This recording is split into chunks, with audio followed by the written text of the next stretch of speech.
I am James Rodriguez. I'm the Public Affairs Officer at the U.S. Embassy in Bridgetown, and one of the countries that we're responsible for is St. Kitts and Nevis. Upon its inception, the St. Christopher National Trust was vested with a number of properties, namely the grounds of Belmont Estate, of Mansion Estate, the petroglyphs at Stone Fort, what many people call Bloody River, and the Spooner's Ginnery here in Keon.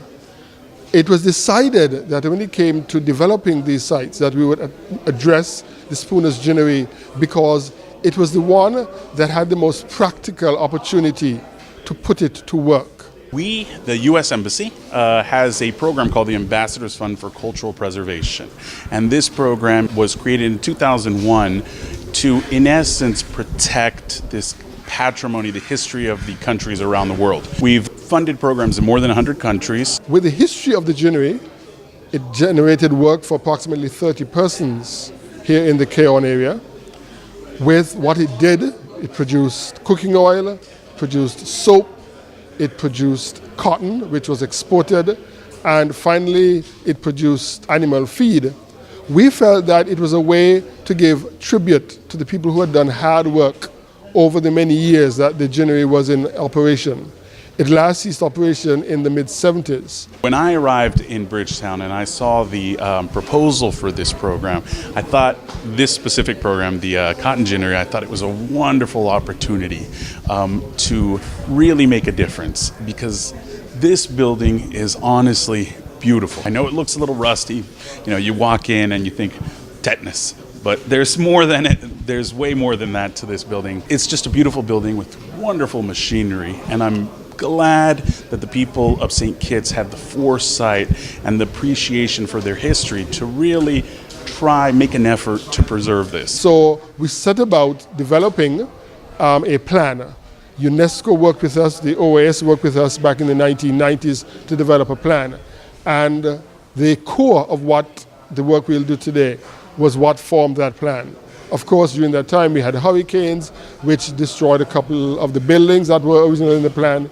But the prime plant, this building that we see here, which was the manufacturing side of Spooner's Ginnery, is still pretty much intact.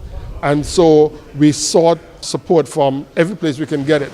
The grant was for about just under $70,000, and it was essentially just to kickstart the program, just to really get it going into gear.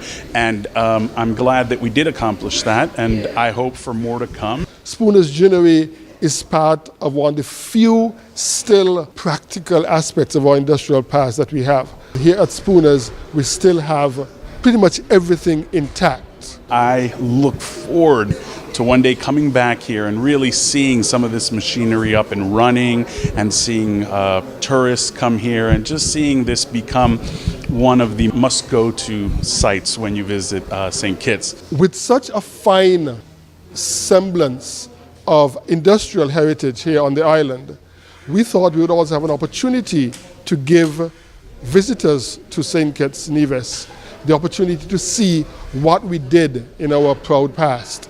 It is truly an honor, and on behalf of the ambassador, congratulations on initiating the program. This is the first time I have witnessed literally a groundbreaking with a jackhammer. It took us 3 separate applications to finally win a grant of just over 160,000 EC dollars from them. And so that provides the seed money for the actual work that will be done.